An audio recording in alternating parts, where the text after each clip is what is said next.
Hey, what's going on with your family? Torsten T's Guitars. Just want to do a quick check-in.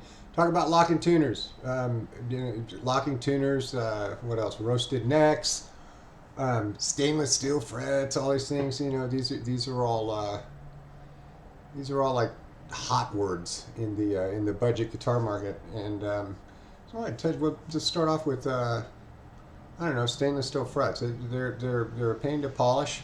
They eat up your tools. I don't like them. But we put them on. They do last a long time, man, and you don't have to refret your guitar. Most people who buy budget guitars they'll never go through a set of frets. People who play a lot, things like that. That's kind of what stainless steel frets are for. And then, we talk about roasted maple necks.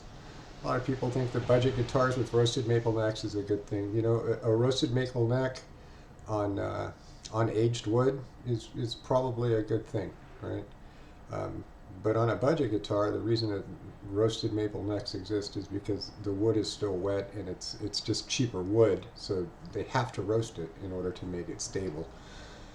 Locking tuners is another one. Locking tuners don't necessarily give you more stability tuning wise. Okay, it's kind of it's I don't know, if you've got a good set of tuners on there, your guitar's going to pretty much stay in tune. You got crappy tuners, it's not going to stay in tune. So why have and again, crappy locking tuners they're not going to stay in tune either. But why does everybody want locking tuners on a guitar? And I sell locking tuners. Don't get it twisted. Right? We got them up there right now. We're doing free installations with locking tuners. But let me show you the difference between. I like locking tuners from a standpoint of it makes changing strings it's really quick. I mean, really, really, really quick. And I'm gonna do a set of not a whole set. I'm just gonna do one string to show you the difference between stringing guitar with locking tuners and stringing just a regular, a tuner guitar, just a inline tuner. And we'll get into that. And maybe we'll just knock that out real quick here. We'll go over to the workbench. And I'll do a quick string change for you and show you the difference between locking tuners and standard tuners, which if you do it right, it's just as effective as a locking tuner. So let's jump on over to the workbench and we'll get right into it, man. All right, just like magic, right? All right, so let's get this camera focused down here where we can see everything. Get right into that. And we'll just grab oh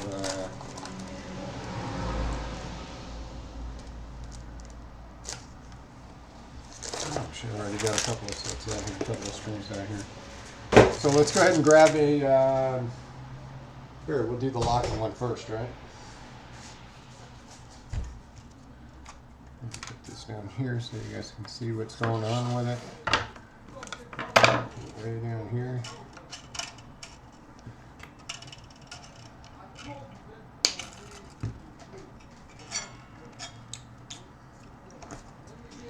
We're just going to unlock that. There we go. Push that right through there.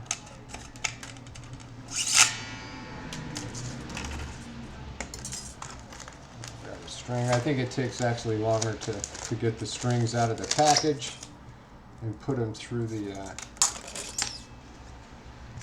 back of the guitar than it does to actually string the guitar up. There you go.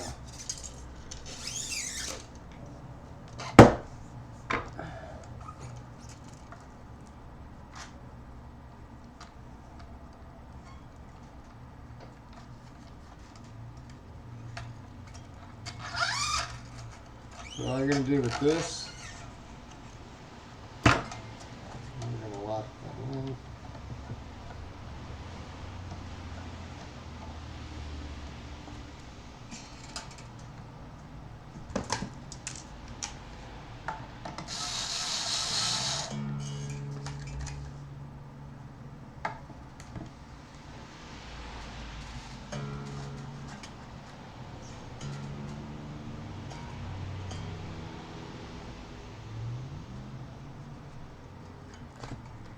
There's a nice big pull, right?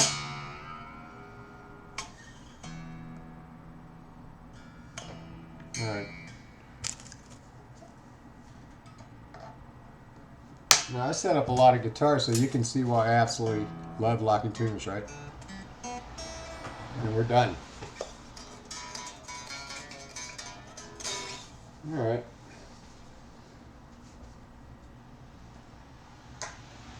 And now we'll take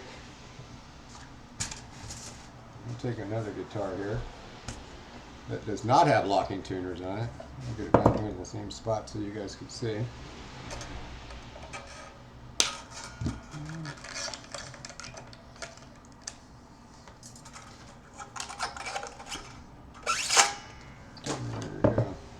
Now you do enough of these things and you'll see that there really isn't that much difference in a guitar with locking tuners and not locking tuners. But you can see why the reason for locking tuners is that if you're playing somewhere and you're playing out and you need to do a string change because you popped a string,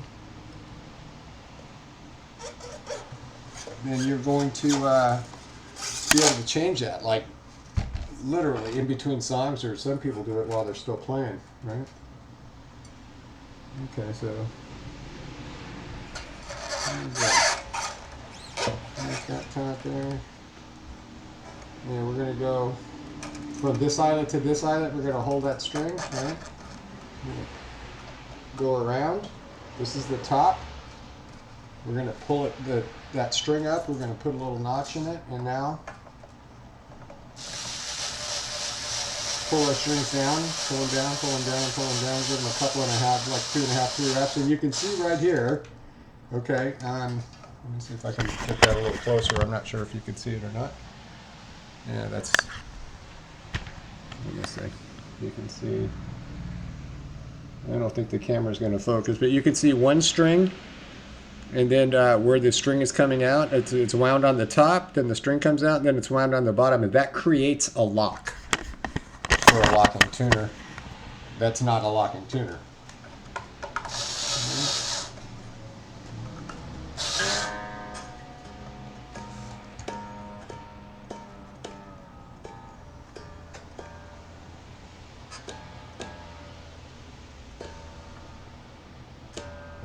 Same thing.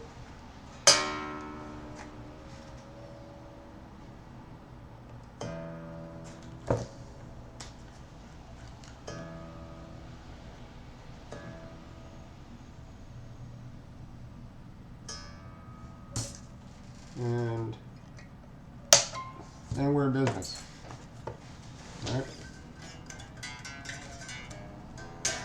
So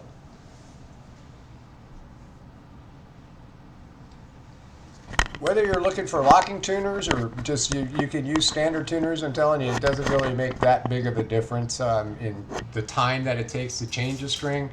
I've shown you how to lock a standard tuner string, so you get the same results out of that. And unless you're you're needing to do a quick change, I don't know, man. There's really not there's not a lot of use for locking tuners, and some people argue that it gives you more stability.